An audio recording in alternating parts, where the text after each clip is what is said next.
Yeah, no, I definitely agree. And I think that... and the majority of, I mean, almost everybody watching overseas is probably going to be watching less cynically than some people in this country are. Because it's a different choice, isn't it? You don't have much choice here. It is going to be front and centre, whatever you try to do. But if you've chosen to get involved in other countries, whether the territories you're describing or whether the Commonwealth realms or the Commonwealth countries, it's probably a slightly cleaner feed, if you know what I mean. Absolutely. And I think for the cynics, I would ask the question is, or I pose the question is, ask yourself as a cynic, why this country's monarchy still survives today in the glory and the splendour that it does versus many other countries, particularly in Europe, where monarchies have fallen. Yeah. I can answer that, but not necessarily in the way that you'd want. Yes, for sure. But I think it's because, but largely, the monarchy plays, it's not just a ceremonial figurehead. It does play an important part, and there's great charity work that's been done. And I'm glad you got the last word on this, and I'm not going to spoil it by providing the answer you weren't expecting to the question of why our monarchy still survives, because I want to respect your position, and I'm glad that it's been properly reflected on the programme. An awful lot of people will feel their heart will skip a beat on Saturday. There will be a song on their lips, and they will feel a swelling of pride, a swelling of what I suppose is patriotic pride. And I don't think, maybe because I'm getting older, it's certainly not fair. There's elements of it I'm looking forward to. I can't wait to go to the concert. I'm properly excited about it for some of the reasons that Kieran describes. I will be in the presence of history. And that's not hyperbolic or cap doffing or forelock tugging. It's something huge, like an FA Cup final. I'd want to go there as well. Whoever was playing, it's just something that's epic in import and impact and in rarity. And so, thank you, Kieran, for that. I'm glad we end it there. 11:32 is the time. Thomas Watts has your headline. 11:36 is the time. You're listening to James O'Brien on LBC. I've only got half an hour. I kind of forgot a bit about PMQs, which is odd because Ben Kentish is such a presence in the studio and he will be with us shortly. But it means I'm in that uncomfortable position of only really having half an hour to talk about the thing that we want to talk about next. Now, I don't really need to. I could do a really lengthy one on this because I've got quite a lot of stories from my past to share with you that I don't think you've heard before. You can't have not heard them before, but you haven't heard them as often as you've heard most of the stories from my past. But I used to do cold calling, a very brief period of my life when I was I'd managed to fail my exams at university, which didn't go down well at home. And as a consequence of that, there was no earthly way that my father and mother were going to support me for the year that I needed to spend in London to retake my exams. So I had to become a part-time student while also earning a crust.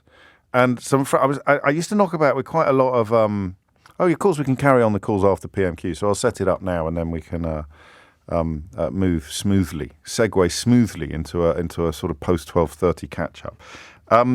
I used to knock about, as I've told you in the past, with a lot of actors. I used to want to be an actor, and quite a lot of my out of work actor friends had jobs in telesales, which involved cold calling. And I was initially rather good at it. You get a script and you're encouraged to go a little bit off script, and I used to phone up continental European companies telling them that we had a lot of clients looking for precisely the services that their companies offered in places like Utrecht and Bruges and Montpellier. It's off the top of my head. I think those are three places where I got a sale. And if they were to subscribe to our computer database, it was like a sort of computerized version of Yellow Pages. This would be in about 1991. So in many ways, it was a sort of early internet that I was involved with selling. And I liked it for about a couple of weeks. You were on a basic of 50 quid a week, but if you got a sale, you were laughing. It was a lot of money. And then I realised that what I was selling was probably not quite doing exactly what it said on the tin. And I was delighted in retrospect, I'm delighted to tell you that the size of the commission, when I began to appreciate the mis-selling involved, did not sway me. I couldn't do it anymore. Not for moral reasons, necessarily, not for explicitly moral reasons, but for implicitly moral reasons. Once I knew that it was a bit dodge, I couldn't do it. I tried, but it just never worked anymore. I didn't make sales. My sincerity, there must have been some. It's a bit like this, actually, now I come to think about it. If I came on air and tried to offer up to you an opinion I didn't really have, you could spot it a mile off. Even if you couldn't spot it a mile. Because if I said to you, all right, how do you know I'm lying? Or how do you know I don't really feel very strongly about the ULEZ zone? Then you would probably be able to sort of say, well, you don't sound as enthusiastic as you do when you're talking about things that really matter. I said, yeah, but prove it. So you can't just say that. What words? Prove it. And you wouldn't be able to. You wouldn't be able to prove it. You'd just know somewhere in your bones that I was yanking your chain or that I was pretending. Maybe I was trying to unfairly influence some elections or something by wanging on about Sue Gray without there being much basis for doing so. Or maybe I was trying to influence some elections by wanging on about ULEZ without really having much. But you'd know, right? You'd probably be able to tell that I wasn't really sincere or that I was just going through the motions or that I was treating you like fodder. And I think it's the same with telesales. When I thought I was offering an office supply company in Bruges the opportunity to fill their boots with Brits, I mean, now I come to think of it, I probably should have smelt a rat sooner. The opportunity for Brits looking to relocate to Bruges, we've got lots of clients looking to relocate to Bruges. When I believed that they were going to get a lot of business out of it, I was breaking records on the sales team. As soon as I realised that they weren't, I lost it. It went. My balloon burst, and it only lasted about another couple of weeks. I mean, the 50 quid basic probably was the reason why I hung around, because I actually needed it to pay my rent. So 11:40 is the time. The government is going to ban the sale of all financial products as part of a national online cold calling. Cold calling will be banned for all financial products as part of a national strategy to tackle the £7 billion a year cost of fraud in Britain. So in order to make sure that people doing it illegally or fraudulently can't do it, they're going to ban everybody from doing it. They did this with pension products in 2019. I didn't know that, I've got to be honest with you.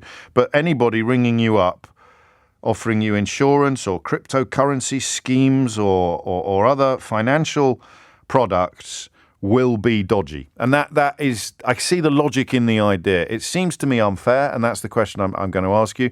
But if you need to persuade somebody that the person on the other end of the phone promising them the earth, promising them, I don't know, £350 million a week for the NHS, if you need to persuade somebody that they are being lied to, then the best way to do it is to make it clear, and you'll have advertising campaigns and you'll put it all out there, that anybody ringing you up offering you a financial product is dodgy. It is now illegal. It is no longer allowed. So anybody putting political claims on the side of a bus, for example, should now be dodgy. And then you'd know if you ever saw a political claim on the side of a bus that it was a lie. That ship sadly has sailed. But on financial products, the regulations are a lot higher. On all advertising, actually, the regulations are a lot higher than what they are on political advertising.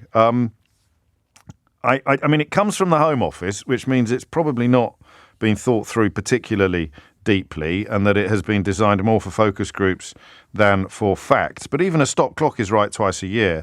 And the idea that the £7 billion a year cost of fraud in Britain could be curtailed by this relatively simple scheme is one that I just want to examine. Now, I was toying with the idea of inviting you, as someone who still does cold calling for a living, to cold call me, but that could get quite messy and also not work. So I want to know whether this is fair. Lots of people will work in this field. Everyone I know at some point has had a job that involves sitting in an office with a headset on and ringing people up trying to sell them something that they didn't necessarily want, whether it was a financial product or whether it was the Encyclopedia Britannica.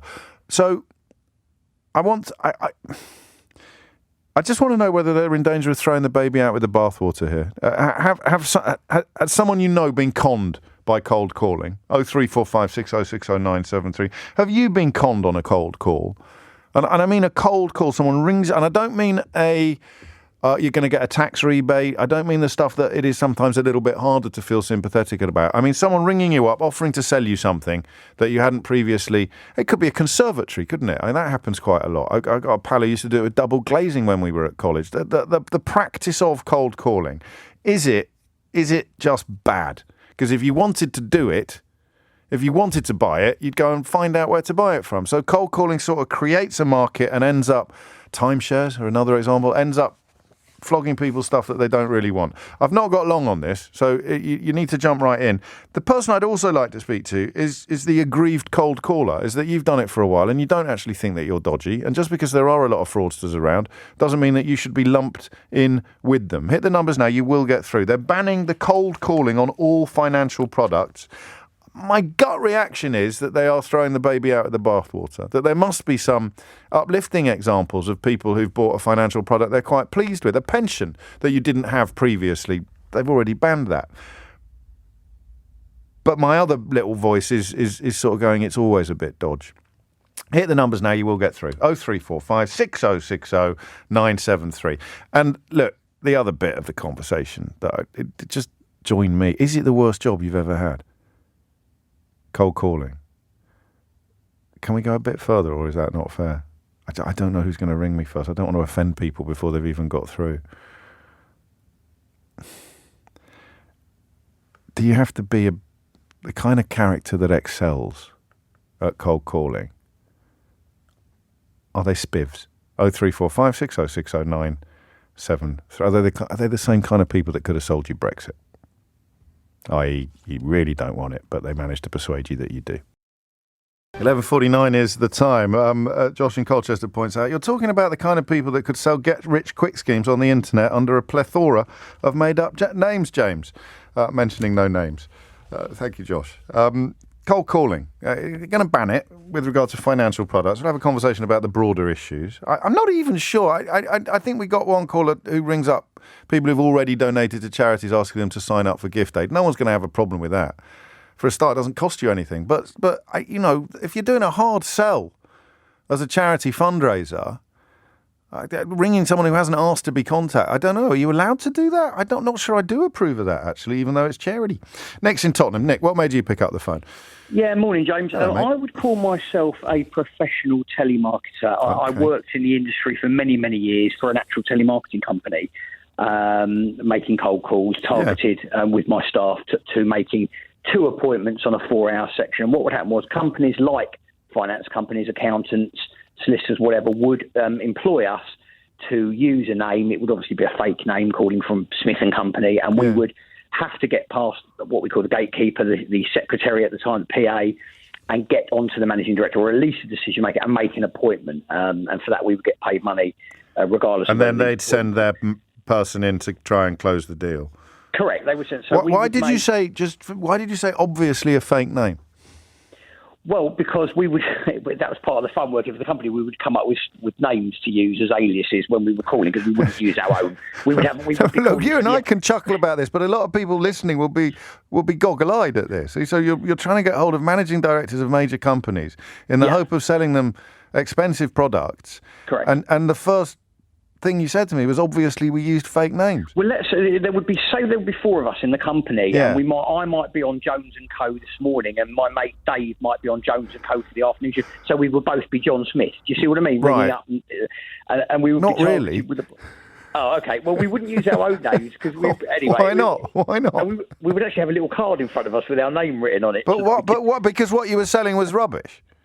No. What we would do is making appointments for people. No, I know. I don't want to labour the point, because possibly it's not a big. But why would you? I mean, why would you use a fake name if what you were doing was all above board and Bristol fashion?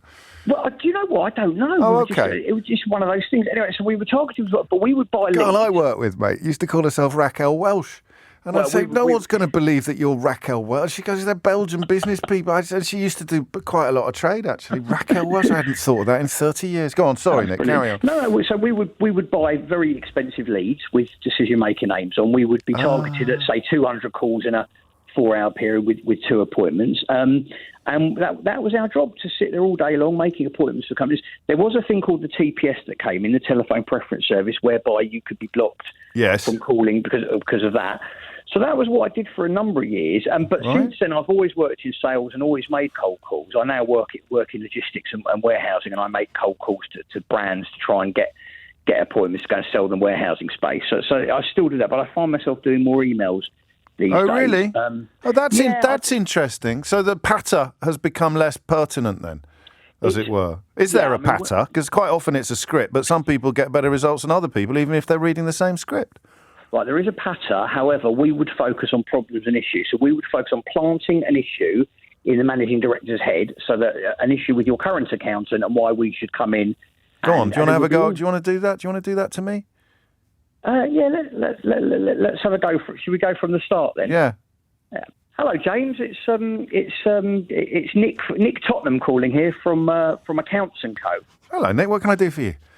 Well, I just wondered if I could... do you know what? I've forgotten the script, James. It's been 15 years. This is rubbish. I'm not giving you any money, am I? No, don't worry. But so you would say, I mean, you try and sow a seed of misgiving with the people that were currently looking after me. Yeah, what we've been finding is, James, that with people's current accountants, they're at 2% or whatever, and what we could do, and we would try and get that appointment, and it would work. And, yeah, and I can see why.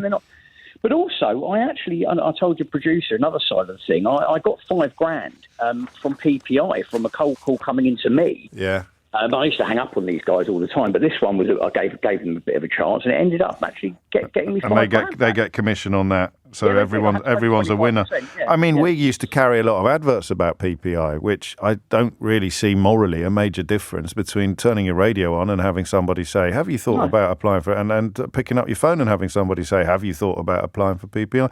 But there was nothing dodgy about that. So here's the problem then: are you still in the game? Are you still in that? Yes, you are. You said you were, but mostly using emails. So if I read you this headline, cold calling will be banned for all financial products. Does that strike you as punishing people who've done nothing wrong for the crimes of people who have? Look, I get hundreds of cold calls a day on my phone about my washing machine and a flat I lived in 20 years ago to accidents, and these are rubbish cold calls, yes. and I laugh at them, and I have a little bit of banter of course, with them, I'm sure. and then I hang up, right? Yes. And I say, look, you're only doing your job. Yeah, and I agree with you. People make it a living out of telemarketing, good professional telemarketing, and to ban the whole thing is wrong. Unfortunately, people will get scammed. My kids get scammed playing Roblox, on the computer. They lose all their pets to someone who's, lying to. It happens in life. You just got to get on with it. I want to introduce as many checks and balances as I can to stop it from happening. But this one is an interest. It feels like a very heavy weapon, doesn't it? Given though the PPI example, I don't know if that would qualify as a financial product, but that's why the headline caught my eye, Nick. Just the idea that they're going to ban everything. And what you're doing now, again, not a financial product. You've got space, and someone might pay you to put stuff in it, and you're just bringing your space to their attention. I don't know that it is necessarily quite as clear-cut a case as the headlines suggest. Thank you, Nick. Des is in Dulwich. Des, what would you like to say?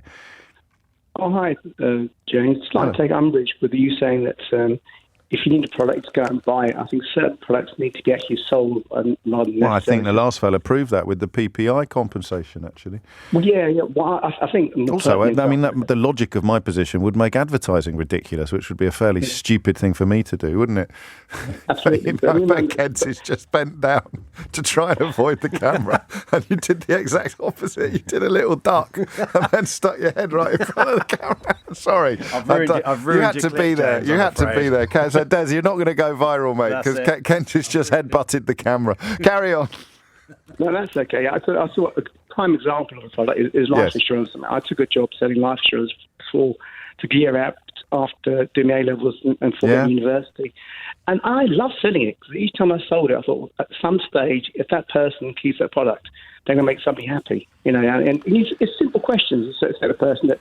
do you have dependents? And the chap says yes. So do you have life insurance? And the chap says no. So, well, you're an idiot. Really? Well, you didn't say that. No. I'm thinking it, and that's the message to try and get across. Yeah. So you're quite an evangelist, really.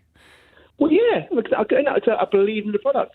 But you're on the list, I'm afraid. As far as that second paragraph of the Times front page, the ban will include unsolicited phone calls from those trying to sell any type of insurance. So this is baby bathwater stuff for you, then. Yeah. Absolutely. Well, James, do you have life insurance? I don't know. I'd have to ask my wife.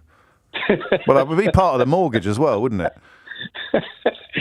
Well, yeah. I mean, the simple questions. I mean, if you were to die, would you want your wife to be better off or worse off? Yeah, it depends. Depends how we're getting on, Des. Depends whether she did it or not. Yeah. There's also I'm teasing you, but yeah, I think this is a point. Actually, I think that the let's imagine I didn't have life insurance. I'd never really thought about it. My parents hadn't drilled it into me. I didn't realise how reasonably priced it was, and I hadn't really thought about what I was going to be leaving behind when I moved on. And you bring it to my attention, exactly. And you are confident that you, Des in Dulwich, are confident, if that's even your real name, are confident that this is a kosher product. You know, this is it does what it says on the tin. It's a proper insurance product that you would have got if you'd walked into a high street insurance office, or if you'd phoned up an insurance company. You get the same thing. So to bring it to someone's attention, conceivably a favour, a service. Exactly right. Oh yeah. Well, maybe we need to. Maybe the story is slightly not left slightly askew, or maybe the Home Office hasn't really thought it through properly. Des, thank you. I'm not coming back to this a little later. Ben Kentish, as you may have gathered, certainly if you were watching the live feed of the programme, you would have done. Ben Kentish is here. Smack him out into the mic now. PMQ is a weird political landscape at the moment. I've got a horrible feeling it's going to be weird for 18 months or thereabouts. But where does Starmer go today then? Well, it's the day before local elections, of course James, it is. So I think that will be very much at the forefront of his mind. I wouldn't be surprised if he did one of those sort of long, winding roads through PMQs, bringing in different issues, bringing in what he will call some of the government failures on housing, on transport, on crime, antisocial behaviour, all the things that he will want to be in voters' minds as they go into that polling booth tomorrow in many parts of the country, not all, of course, but quite a lot of councils, electing at least some councillors. And that's what he will be trying to use PMQs to do. Rishi Sunak, of course, will be doing the same. He will be wanting to defend the government's record, pointing out I suspect we might hear mention of council tax rates, for example. I think it all could get quite local, maybe even the odd mention of potholes, who knows. But Rishi Sunak, I suspect, will also want to talk about the flip-flop, the latest U-turn from Keir Starmer yesterday on tuition fees. Yes. It's been a fertile territory for the Prime Minister in recent weeks, and I would be amazed, James, if he gave up the opportunity to raise that accusation and that charge against Keir Starmer once again. It's a funny... I understand people's profound sense of disappointment with the U-turn on tuition fees. It will be calculated, though. They'll have had a look at the election calculus of it, and your generation, or certainly younger generations even than you, just see it as the new status quo. They don't have the legacy resentment that older people have about the fact that it used to be either free or a third, a fraction of what they now know. If they're going off to university, that's par for the course. That's what you do. That'll be part of the calculation, but it doesn't change the fact that he's flip-flopped on it or U-turned. But it's Rishi Sunak standing up and going, Keir Starmer has got the same policy as us. What a wombat. And that it is a bit odd, that, in a way. Yeah, I think the row, it's actually not bad policy. No. Scrapping tuition fees actually generally benefits better off young people, those who tend to go to university. So in terms of policy, I don't think it's necessarily a bad decision from Labour. The politics of it, of course, are much more difficult. Labour trying to win over younger voters, James, who, of course, in increasing numbers aren't bothering to vote at all. This is not going to help. But more seriously for Keir Starmer, I don't know about you, but going down my Twitter feed this morning already, 3 or 4 videos I saw in a space about 10 minutes of people having compiled all the times that Keir Starmer has changed his mind or said one thing, they'd said something different. That will be absolute bliss for CCHQ. They will be basically saying we were going to do this going into the election and now people are doing it for us. That's not to say, of course, they're not going to use that massively. It's his Achilles heel, really. It's one of his... how many Achilles heels can you have? Well, technically 2, I suppose. Yes, it's one of his 2 Achilles heels. Unless you're a millipede. It's one of his 2 Achilles heels, yes, certainly, which is this accusation that, look, he said all these things to get the Labour leadership. Now he's gone back on quite a lot of them. And the allegation from the Tories will be, well, everything he's saying to you now about what Labour would be like in government, how can you trust that? What Labour say, of course, is actually, and they think that the public buy into this, the idea that when the circumstances change, when situations change, the context changes, it's perfectly legitimate. In fact, it's good politics. It's sensible leadership for people to change their mind. They say because of Liz Truss and Kwasi Kwarteng, the economic picture and the pandemic and the war in Ukraine. And unfortunately, he can't add the biggest part of that platform, which is and bloody Brexit, because he's boxed himself into a corner on that. You won't be hearing that from him. But it's fair. Look, when Keir Starmer made those promises, it was the end of 2019, start of 2020. The pandemic was, someone had just started coughing in Wuhan, but there wasn't a clear sense of where this was going. There is some legitimacy in saying the economic picture is far, far worse than we thought it was going to be, and therefore things like the £10 billion a year that we were going to spend on scrapping tuition fees, we no longer can. But the optics are still bad. Which will say, I mean, it depends partly on. Well, there's two things going on, isn't there? Because it depends partly on how much you liked the original policy, but then, as you say, it also depends upon a perception of inconsistency, a perception of flip-flopping, because the original policies were not necessarily massive vote winners, except exactly. It's not so much about the substance, except itself. To get to persuade the more left-wing parts of the Labour Party to give him the big job. I see it slightly differently. I think you're correct, but as a potential voter, if you want a party to get into power, you look first at how likely they are to get into power, and then you look at what they do with power. But Starmer's not going to be afforded that luxury by the Tory. Oh, let's find out what he's going to say. Thank you, Mr. Speaker. Can I join the Prime Minister in his comments about the coronation? Across the House, we're all looking forward to the celebrations this weekend. Mr. Speaker, does the Prime Minister know how many mortgage payers are paying higher rates since the Tory party crashed the economy last autumn? Well, Mr. Speaker, our record on home ownership is crystal clear. Because of our tax cuts, 90% of first-time buyers now don't pay any stamp duty at all, Mr. Speaker. And last year we saw the largest number of people buying their first home in 20 years, Mr. Speaker. That's a Conservative government delivering on people's aspirations to own their own home. Mr. Speaker, the question was how many people are paying more on their mortgages each month. And the answer that the Prime Minister avoided giving is 850,000. Nearly 1 million people paying more on their mortgage each month because his party used their money as a casino chip. That's why George Osborne called them economic vandals who created a self-inflicted financial crisis. Not for the Prime Minister and his non-dom thing, not for the super wealthy they gave tax cuts to, but for mortgage holders all across the country. So, does the Prime Minister know how many more people will be joining them on higher mortgage rates by the end of this year? Mr. Speaker, thanks to the actions we're taking, in fact, the Bank of England is showing that public expectations of inflation have now eased to a 15-month low, Mr. Speaker. Consumer confidence is at the highest level that it's been at since Russia invaded Ukraine. And because of our stewardship of the public finances, we can see a clear way to reduce debt and bring interest rates down. But, Mr. Speaker, he keeps in this habit of quoting the former Labour shadow chancellors. We know that our plans will deliver lower inflation and lower interest rates. But we know that his plans just mean more debt, Mr. Speaker, and I quote, year after year after year. Those aren't my words, that's the assessment of the former Labour Shadow Chancellor. Mr. Speaker, the question was how many more people this year are going to be paying more on their mortgages? And the answer that he avoided giving again, he knows these answers. He's got the stats there in front of him. 930,000 people. So by the end of this year, I know they don't want to talk about it, that's why he won't answer the questions.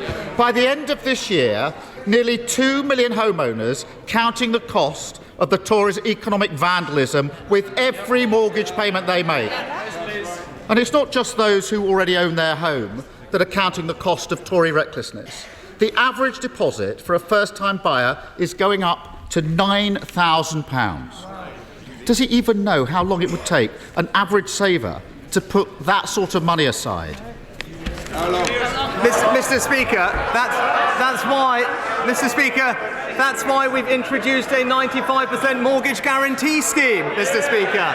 It's why we're helping people in social housing own their own home through our first homes and our shared home ownership schemes. But, Mr. Speaker, I said these things are working because I said last year we had a record number of first-time buyers, the highest number in 20 years.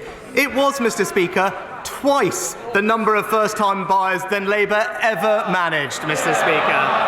So whilst Labour failed homeowners, the Conservatives are delivering for them. Mr. Speaker, every week, whatever the topic, he stands there and pretends everything is fine across the country. And every week he does so, he reinforces just how out of touch he is. £9,000, ha ha ha, £9,000 would take 4 years. They think it's funny that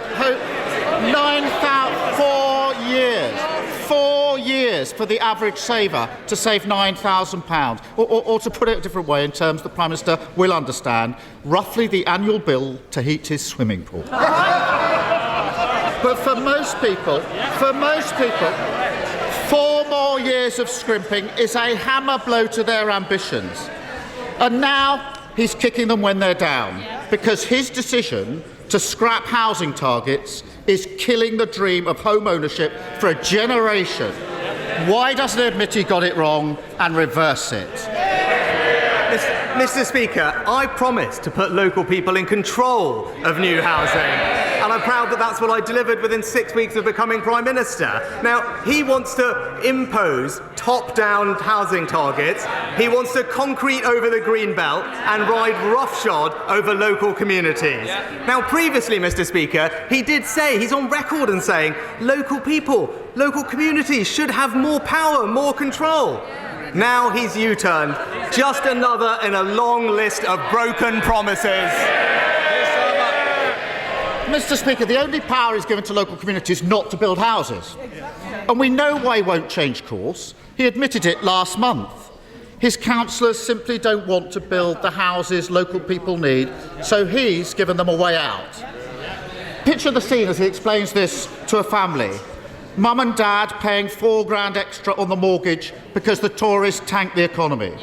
Their eldest paying hundreds more in rent. Their youngest still stuck in the spare room because they need an extra £9,000 for a deposit. Then along comes the Prime Minister and merrily tells them, sorry for crashing the economy.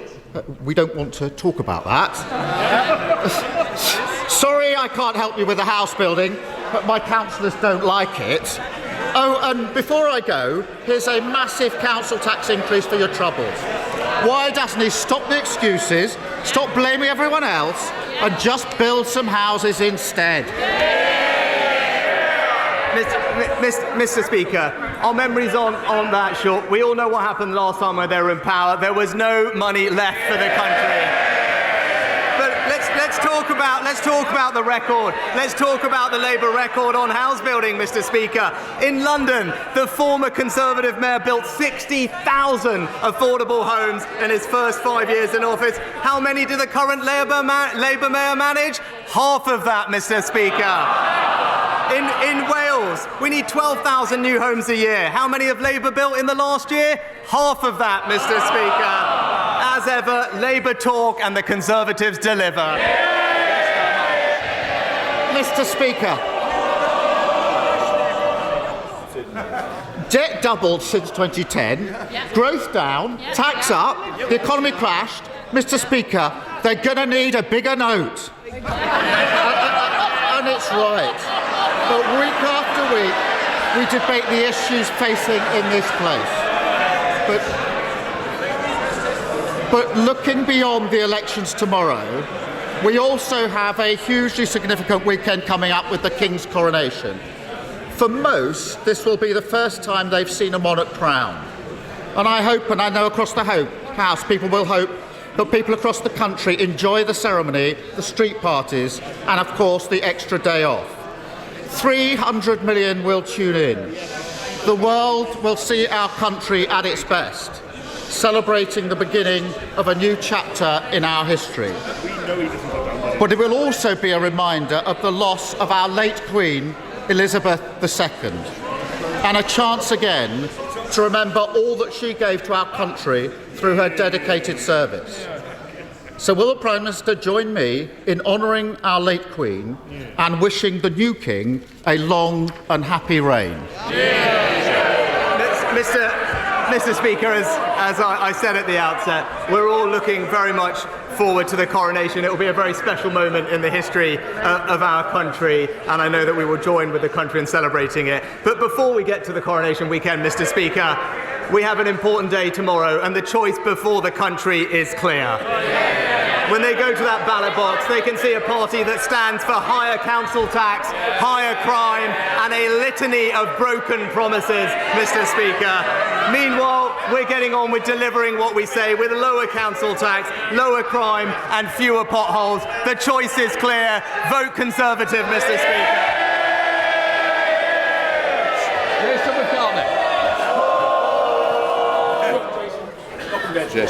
Thank you, Mr. Speaker. Labour-run Kirklees Council, Mr. Speaker, as you know, have reneged on a deal to house the National Rugby League Museum at the George Hotel. They've also declared a climate emergency, but they have one of the worst recycling rates in the country. They're building on green fields and now on green belt. They're demolishing Home Firth Indoor Market. We're blighted by litter and fly tipping, and now they're proposing to chop down mature trees in urban areas. Does Mr. agree with me? No, you'll sit down a moment. I presume you're going to ask a question. You've made a great step. Quick question. Does the Prime Minister agree with me that local people can have their say on Kirklees' appalling record by voting Conservative this week? Mr. Speaker, my honourable friend is absolutely right. It's typical Labour saying one thing and doing the other, Mr. Speaker. It's only the Conservatives that are going to protect the Green Belt. It's a Labour Party that are going to concrete over it. And that's why in Kirklees and elsewhere, tomorrow, vote Conservative, Mr. Speaker. We now come to the Leader of the SNP, Stephen Flynn. Mr. Speaker, in 2010, David Cameron convinced Nick Clegg to drop his pledge on university tuition fees. Does the Prime Minister intend to take the credit for convincing the leader of the Labour Party to do likewise?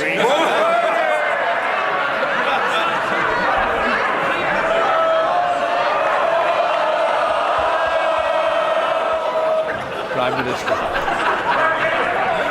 Well, I thank the honourable gentleman for the question. I'd say it's hard to keep up, Mr. Speaker, with a list of broken promises. What I would say on tuition fees is I'm proud that under this government we now have a record number of people that are going to university from disadvantaged backgrounds, Mr. Speaker, and that's because the efforts we've placed to put more money into supporting those people and those communities to fulfil their aspirations, alongside fantastic new apprenticeships in every part of our country. Stephen Flynn. Mr. Speaker, for the avoidance of any doubt, the Liberal Democrats don't believe in abolishing tuition fees. The Conservatives don't believe in abolishing tuition fees. And of course, the Labour Party, now with their own Nick Clegg moment, don't believe in abolishing tuition fees either. But Mr. Speaker, is it not the case that the main Westminster parties don't offer young people any hope at all, do they?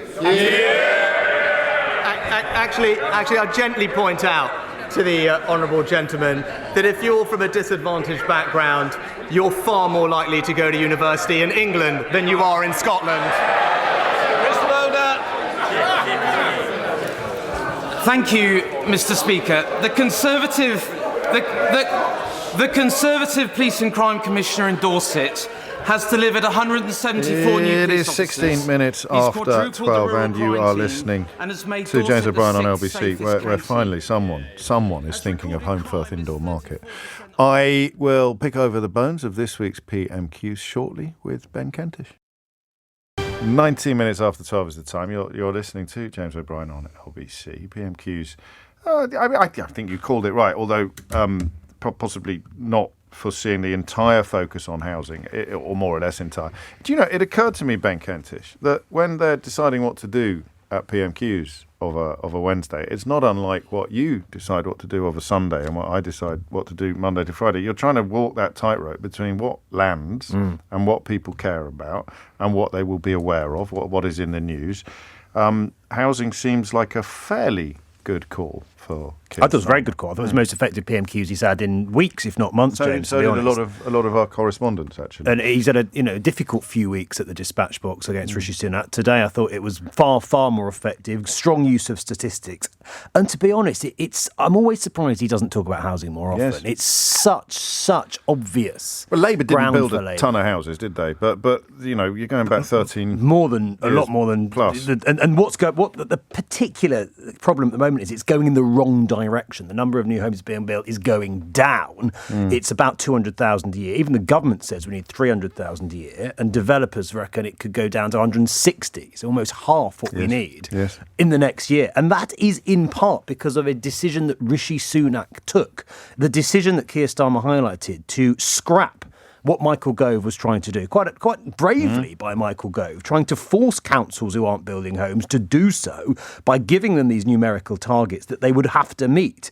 There was, of course, that rebellion by Tory backbenchers, and Rishi Sunak, rather than saying, look, this is something we need to do. Our country needs it. Our economy needs it. Young people in particular need it. Said, OK, fine. And he defended that decision today, saying that he wanted to give local people control over what happens in their area. But of course, the response to that is what that does is just enable NIMBYism and gets in the way of the homes being built that we need. So quite effective from Keir Starmer, starting off talking about mortgages and the fact that 930,000 people, he said, next year will be paying more than they were. He said because of the casino chip that Liz Truss staked on the UK economy. But then moving on to talk, interestingly, given what we were saying before about the tuition fees, I wonder if those two things are linked, to talk about the impact it's having on young people in particular. The fact the average deposit's gone up £9,000 in the last year. And the fact that for most people, many people, the dream of ever getting on the housing ladder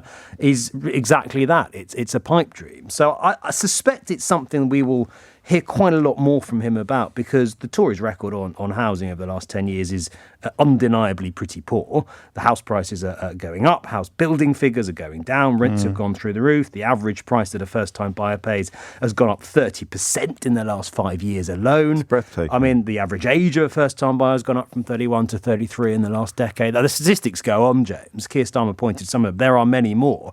Once again, the more he does this, the more the pressure will come to spell out exactly how Labour plans to build those homes. But we do at least now have one dividing line and one answer to that question. More will be needed. But the clear distinction on those house building targets, Keir Starmer saying very clearly this weekend, repeating again in PMQs, he would force those councils to build those homes, even if local people object. Rishi Sunak has taken the opposite approach.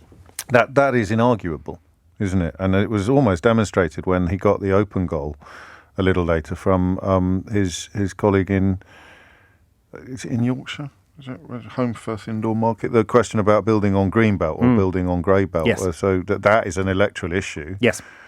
And yet, at the same time, he was trying to refute the idea that he's not doing. So he promises his own player that he's not going to do. He's opposed to building. And when Keir Starmer, I thought that was a tricky little sort of segue for him, actually. This is the, and in a way it was quite brave of Keir Starmer to the day before local council elections repeat his promise to take away the power of local people to an extent, to block house build. Quite bold in a sense, but of course if you want to get the economy growing, if you want to help young people get on the housing ladder, and everybody agrees, left and right. You have right-wing think tanks like Policy Exchange churning out papers. Last month they put a whole paper on how the lack of house building is holding the economy back. So it's an issue that unites left and right. And yet when it comes to actually the solutions and getting it done, nobody really seems to have the detail of the plan to do so, or perhaps the political bravery to do so. Because the truth is, if we're going to build 300,000 homes a year, it's going to cost money.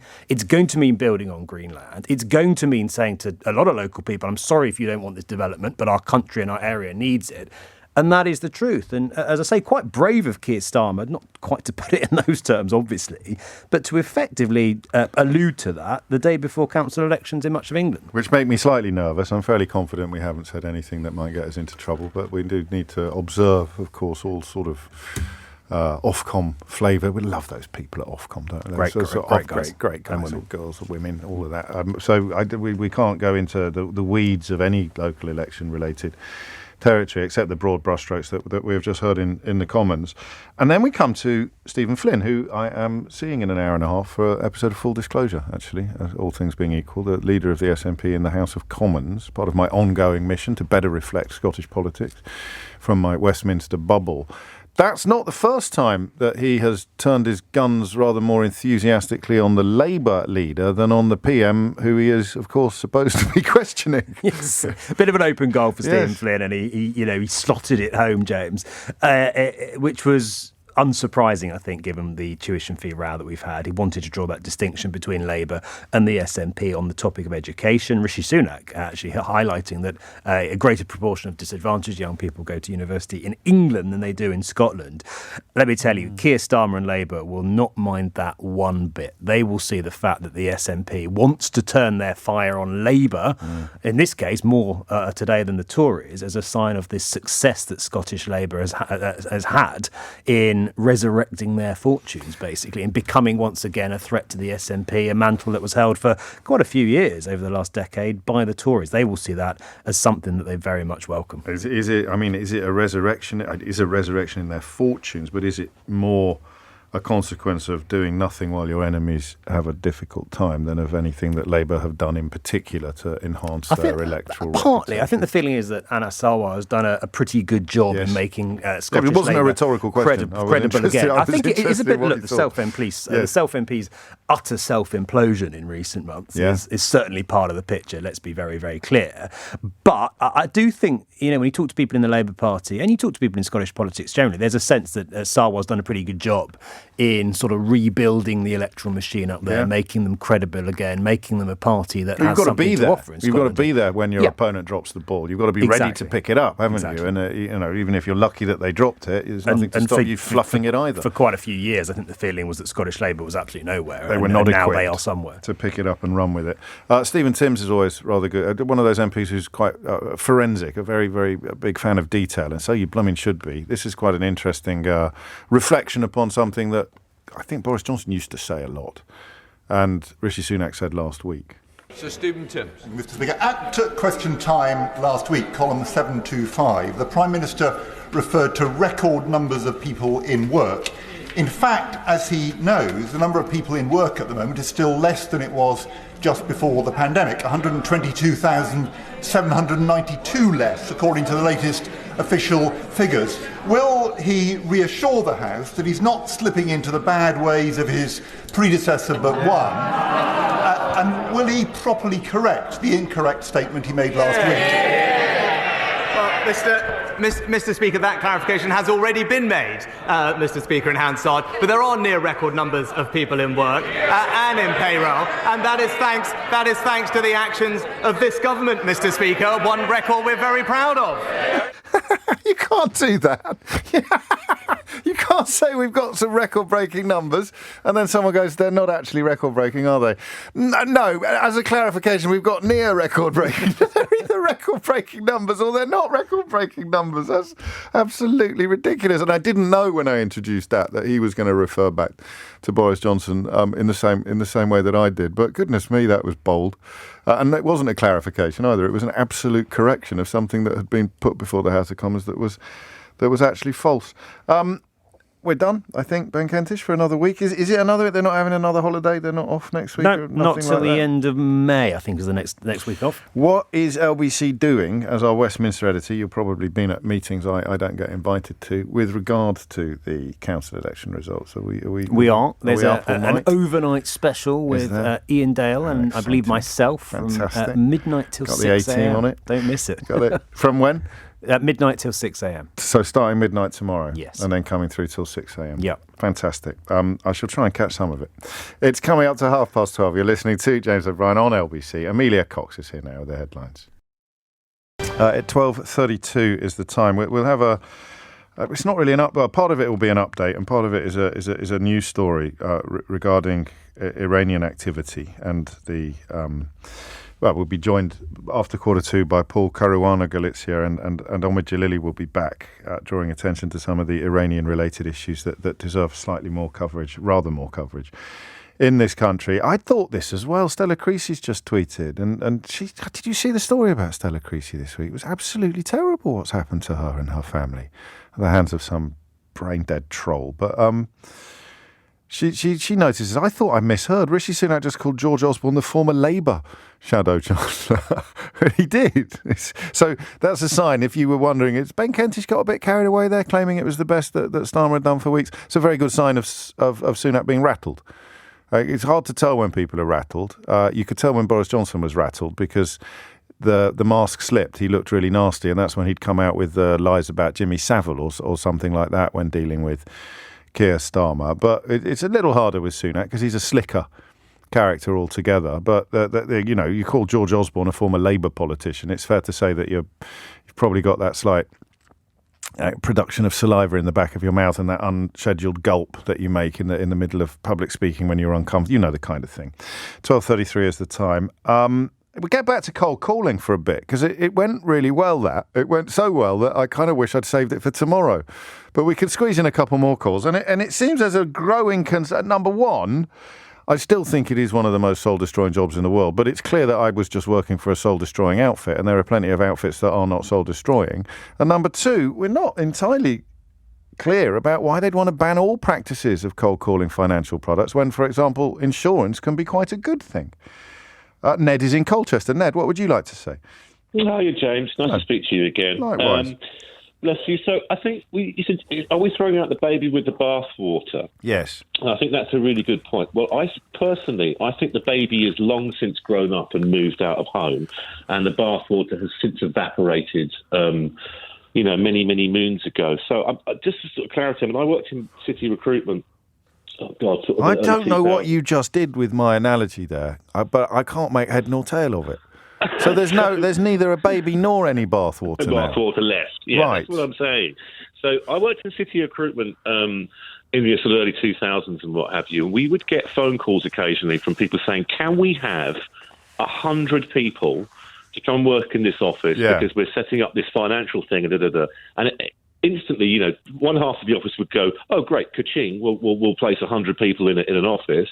And the management can go, "Don't touch it with a barge pole because it's going to be a boiler room. It's going to be an absolute nightmare." This is Wolf of Wall Street territory, isn't it? It's pretty much. Yeah. So, if we've got people ringing up and saying, "Do you want to buy this insurance product, finance product, what have you?" And, just for clarity, you and I are the same age. We're the vintage of 72. So, the jobs that were around that you did don't really exist anymore. And there's a couple of reasons for that. Simply because ever since BT introduced the whole call blocking thing, that got rid of all of it. But no, remember I was selling to continental Europe. Well, that is true. And I'm actually cold calling today to continental Europe as well. But what are you selling? I'm selling conference space is what I'm doing. I've worked in publishing and... But it is a proper conference. Many it's a kosher conference, as it were. Absolutely. And it's a great thing. So I think, as we sort of... alluded to, it's very difficult in the first place to even recruit these people because no one will touch it. And also the phone, just talking about sort of the bathwater. We were talking about AI the other day. Yes. Now, if you want to get concerned about scamming and this, that, and the rest of it, that's where it's going to be going. Have a look at AI. It's not either or. Just let me dial you back a little bit. Sure. Do you sell different things every week?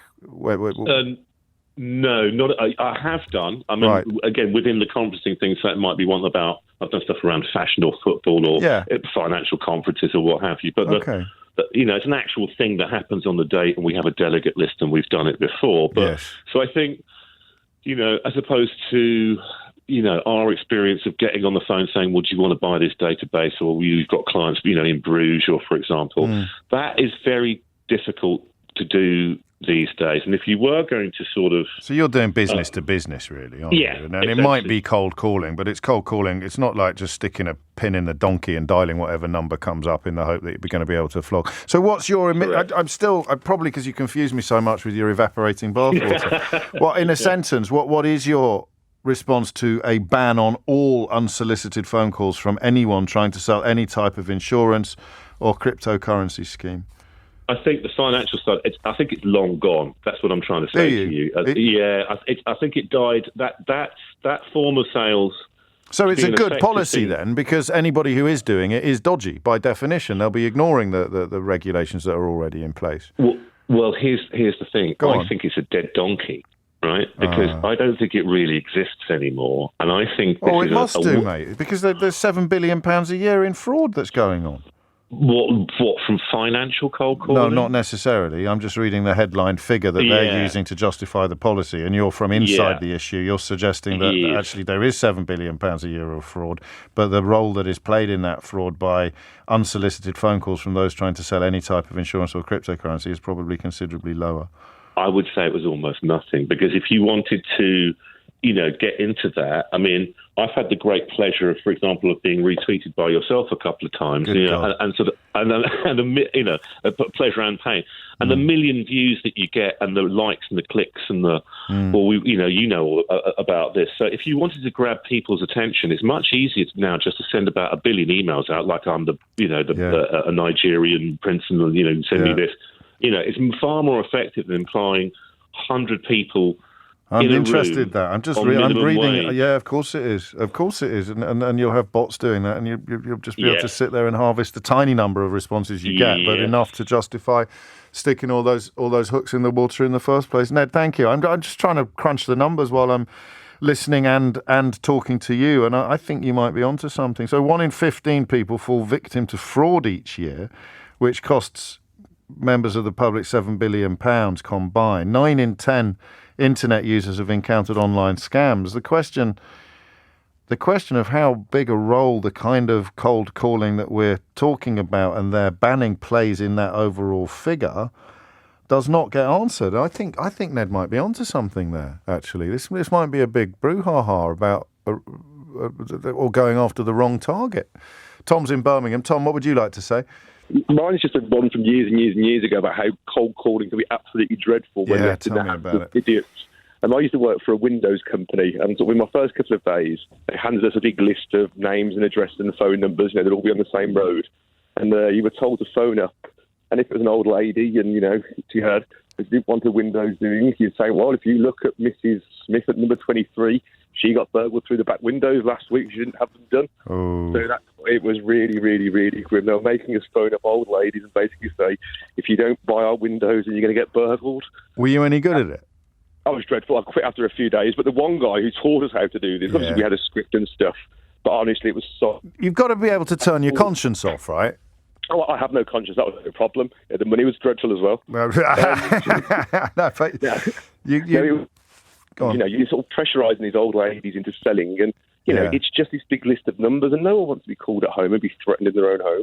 No, and again that dialing through the numbers, knowing that for every 10 you call, you're unlikely to get one. I mean, that was the bit, everybody hanging up, it all being so difficult. I mentioned conscience because Barney said, I used to do telesales. We were told on day one that if you read the script clearly and politely and in an upbeat manner, then 1 in 12 calls will result in a sale. My numbers were better than that, and the call would end with me taking their credit card details. And this is selling a real product with constraints. Imagine what I could have done selling a too good to be true scam. I'd have been brilliant at it. Ha ha. And that's from Michael Green. No, it's not. That's from Barney. Mick's in Whittington in Shropshire. Mick, what made you pick up the phone? Hi, James. Good to speak with you. Second time I've tried, actually. First time I was in a dodgy lay-by with some weird telephone signals. Oh, thank goodness. I wondered where we were going with that, Mick. Carry on. Good to speak with you. So, I just wanted to touch on the cold calling thing, really, because not everybody involved in this game is an out-and-out scamster and out to try clearly. And, prize old ladies away from their handbags and that sort of stuff. But, don't get me wrong, the industry is absolutely full of individuals like that, and these sales jobs are saturated with people like that. It's a career that traditionally has been easy to get into for people that weren't necessarily employable. Well, hang on. When did you knock it on the head, Mick, if you don't mind me asking? Okay, so I probably started in the late 90s, yes, and then I actually finished in about 2013 because I started a street food business. Oh, good man. But I think, do you know, I asked that question because I wonder whether Ned has nailed something here and that it is nowhere near the problem that the government is trying to tell us that it is. Because even 10 years ago, I think your depiction of the sector would have been correct, but not anymore with the proliferation of email, everybody being approached in different ways. I don't know. I mean, there's no way of measuring it, really. But the idea that they played a big part in £7 billion worth of fraud is getting harder to sustain with every call.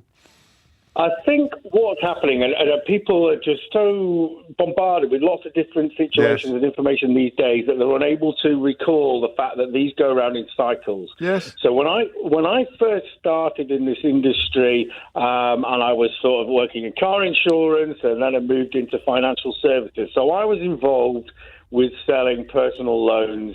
Okay. Well, that is going to be banned. Those two are going to be banned. And I can understand why.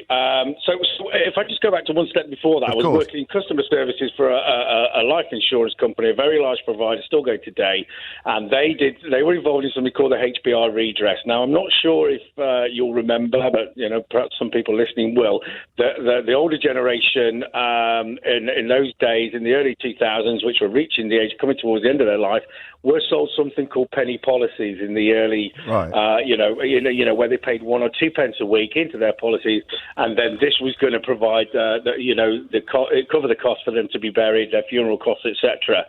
And in the early 2000s, it became apparent that these funds, the monies that have been invested in, weren't going to produce the correct levels of money. Therefore, they've been missold, and then that had to be all redressed and gone through, and the people had to be contacted, much like PPI. So when we were selling PPI, we were actively told by our sales managers, directors, and team leaders. I can hear them still walking around the floor now saying, listen, guys, don't worry if you're struggling to reach your target this month. We've got this new product here. It's called PPI. Just tag it on to absolutely everything. Just quickly mention it in the conversation. And I was like, right, okay, so we're supposed to be, this is supposed to cover self-employed people. No, it won't really cover them. No one's checking. No one's checking. No one was checking. No one was checking. And so you were mis-selling. Well, okay. So people in that company were mis-selling. I refused to do it. Okay. I didn't need to. I can sell without actually having to lie. I'm very lucky. I've got one of those. It's the patter, isn't it? Yeah. It's the way you talk. Yeah, and a conscience. And a conscience. And a conscience. So I've always had a conversation with people. Now, there's nothing worse to me than the phrase, you can sell ice to the Eskimos or stand to the arrows or whatever. Sure. Well, what do these people want with any more of those products? If they've got enough of it, what they need to know is how to work better with the products they've got to get more use out of them. Yeah. So the only way you're going to find that is by having a conversation with them. And if you can help them do that, great. If you can't, then don't be afraid to go, do you know what? I can't help you this time. I'll walk away, or point them in a direction so that can help them. I'd never thought of it. I'm going to run out of time. Do you want to? Can you stick anything else into a single sentence? All I can tell you is there are some honest salespeople out there. Don't write everybody off. Some of them. No, I don't think we have. To be fair, Mick, I don't know how when you rang in whether you've been waiting since the intro, because we've been pretty clear, I think, subsequently with every passing call that. Two things really have emerged. Obviously, some people doing cold calling were solid. They were doing a service. And the second thing that's emerged, I'm not really sure this is a massive problem, despite Suella Braverman insisting something is a massive problem when it isn't. Why does that have a strangely familiar ring to it? I can't quite put my dingy. I can't quite put my finger on it. What would it be of her pretend? I can't. No, it's gone. It's gone again. It's gone. That it isn't that big. Because every cold call I've had in the last 10 years has come from outside the United Kingdom, hasn't it? And it's been sort of claiming erroneously that my provider wants to give me something, thinking that So anyway, we may find out more about that. We may not. After the break, we're going to catch up with Paul Caruana-Galizia from Tortoise about his new podcast, London Grad, examines Iran's dodgy operations within London, and Omid Jalili, of course, will also bring us up to date with the latest situation in Iran and the latest situation regarding the hunger strike that we talked about on the programme last week when we spoke to Matty Heaven about the ongoing hunger strike of her husband Vahid Beheshti. It's 12:47. It is 10 to 1 and you are listening to James O'Brien on LBC. Two guests, honestly, they're like buses. You wait ages for one to come along and then two come along at once, but they speak to similar themes and indeed similar issues. Paul Caruana Galizia is a reporter at Tortoise who's having a look at what Iranian state operators are up to in London. Omid Jalili is here to remind us of the case of Vahid Beshti, who is on hunger strike outside the Foreign Office in the hope of ensuring that the Iranian secret police get prescribed as a terrorist group. So we'll talk to Paul first about your new podcast, London Grad. Paul, how surprised were you by what you found? I mean, I was pretty surprised. So in the first series of London Grad, became very interested in the idea of London as a place where, Russian assassins killed former colleagues. I should explain that, really. That's because otherwise the title London Grad in the context of Iran may seem a little strange. So it's the second series of investigations that began into Russian presence, unpleasant Russian presence in Britain. So the surprising thing for me was this, that Iran has been trying to kill or kidnap people in the UK for much longer than Russia and at a much greater intensity. And it really started in 1979, 1980, so with the Islamic Revolution. So while Russia started, in the 90s, early 2000s, Iran started out trying to kill dissidents, people who are loyal to the Shah's former ministers, people who pose a threat to the new Islamic Republic. But now Iran's problems have changed. Its targets in the UK have changed, which we found really interesting. And Iran, or the Islamic Republic, is facing an existential threat with these Mahsa Amini protests. Like Omid was telling me earlier, it's like the country snapped, and woke up to all the issues. The problem Iran has here is a lot of the Iranian journalists who were unable to work from within Iran because the conditions are so restrictive there, set up here. So you have BBC Persian, Iran International, another TV channel, Manoto TV, another channel, all broadcasting by free-to-air satellite in Persian back to Iran, covering the Mahsa Amini protests. And, as a result, the Iranian government is really sending people to put them under surveillance, to try and abduct them, to try and kill them. We spoke to one man, Ali Asghar Ramazanpur, for example, who within the space of 10 months received 2 formal warnings from counterterrorism police officers at the Met, saying there are credible and imminent threats to his life from the Iranian government. He was offered to go to a safe house both times. He now walks around with a personal security guard. So these are warnings from the anti-terrorist counterterrorism police. The counterterrorism police, despite the fact that the government still refuses to proscribe the IRGC as a terrorist group. There's a curious irony there, no? It is a big irony and became, in fact, the sort of driving question of the podcast, because MI5 and counterterrorism police have said publicly that they constantly intercepting threats from Iran against individuals here in the UK. And we asked ourselves, how can you have that domestic picture where your domestic security and police agencies are constantly fighting off these threats from the Iranian government, yet on an international level, the handling of Iran seems not to match. Sure. It seems to... Have you come up with an answer to that question, briefly, Paul? Yes, I'll say this. So that in the 4th and final episode of the podcast, we speak to a number of people about why the government hasn't prescribed the IRGC. There are different explanations. Yes. I will say that even the people who are reluctant to prescribe would describe the IRGC as a wicked organization. But in short, it comes down to the kind of international relations the UK wants to have with Iran. Okay.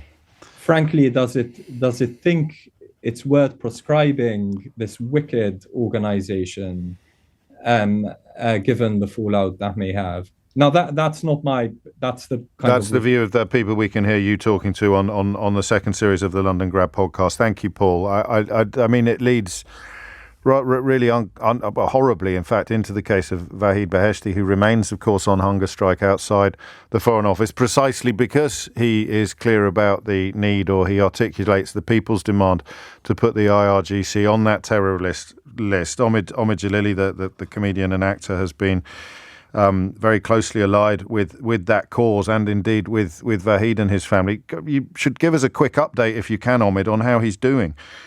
He's on day 70. To give you context, Bobby Sands lasted 66 days.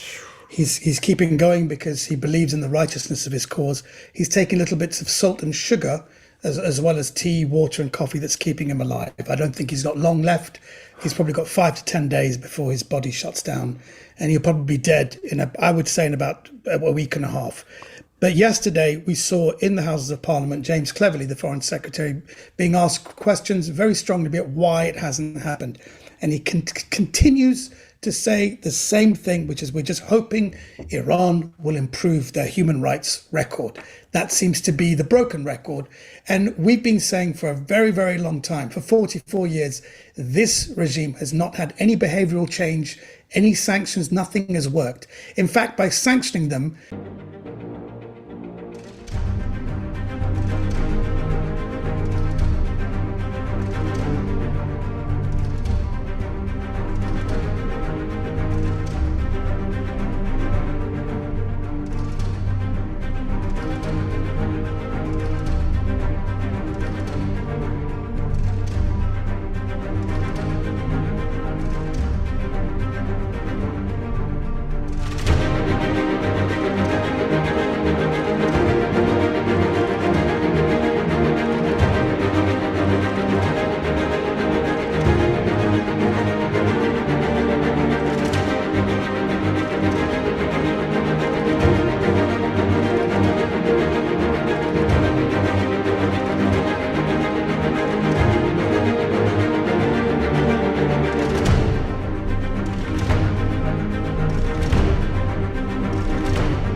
it's a bit like being attacked by a group of zombies and you politely ask them, have you considered a plant-based diet? You know, it makes absolutely no sense. So what Vahid is doing, he's saying, we have to show strength. And by the way, he has seen James Cleverly and other people go into the Foreign Office. He always turns his head. And I have to tell you this, there are other people, Iranians, going in there. And these are people that we don't know, but they seem to be regime sympathizers who are saying the same thing. It's an appeasement tactic, and let's hope for better human rights. That makes no sense. The British government have to literally make a decision now. Do we prescribe them on the terrorist lists and look like the good guys, or do we continue to appease, allow this to go on, keep working with them financially? And I'm telling you, that is a terrible look. It's a terrible look for all of us, because this is the mothership. It's the mothership of all terrorism. They're the ones who paid Hezbollah, Hamas, all these groups who are already on the terrorist list. This is the mothership. Why are they not on the terrorist list? So Britain, you have a choice. It's up to you. I thank you, Omid. I hear you. I should add that James Cleverly yesterday, when asked about Vahid Beheshti in the House of Commons, urged him to stop his hunger strike and said, as you allude to, that he was worried about his health. The full quote concluding, "We have responded to Iran's completely unacceptable behaviour by sanctioning IRGC in its entirety and certain of its leaders specifically." We've kind of run out of time, but what do you fill the space with when it comes to the question? Because a lot of people listening would think this sounds quite straightforward, and surely yes, the case it is straightforward. So why do you think it's not happening then? And I just would urge you to be mindful of libel laws. There are things going on. No, obviously, I remember. Can I just say one thing? First I don't of all, know. Carry on. Paul Caruana Galicia's podcast is an absolute must. And Paul is not doing this to be popular. His own mother, Daphne Caruana Galizia, was killed. And I remember this because I was in Malta. She came to my show and I asked some people, is there a punchline I can use for someone? They goes, well, there's a woman called Daphne Caruana Galizia. She's going to be in the audience. If you say her, people will know her. She can take a joke. And I said, what is it about her? He goes, oh, she's always exposing people. And I said, oh, is she a wrong? And they goes, no, she's absolutely right. Incredibly brave woman. A brave woman. So she didn't do it. And what happened to her? She was blown up in a car bomb within a year of that gig. I think we have to know there are things always going on behind the scenes. I did a documentary film called We Are Many, which is about the 2003 global demonstrations against the war in Iraq. And I remember John Prescott rang me and said, that whole thing, I remember sitting next to Tony Blair and saying, Tony, there's 1 million people out there protesting. We should be on their side. And he goes, go out to Washington and see what's going on. He goes, I went to the White House and there they were. I was not, they weren't even there. Dick Cheney and George Bush weren't even there. And they said, we're going in, are you with us or are you against us? We're going in to get Saddam. And he goes, what's Saddam got to do with 9/11?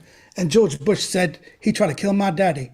So and he goes, oh my God, this has got nothing to do with it. Wheels within wheels. So there's things going on. That's all I'll say. Okay, there's things going thank on you. We can't really comment on. No, I hear you, but you can show your support for Vahid Beheshti and you can listen to Paul Caruana Galicia's latest podcast series, the second series of Londongrad. It is incredible, actually. There's no exaggeration or hyperbole here.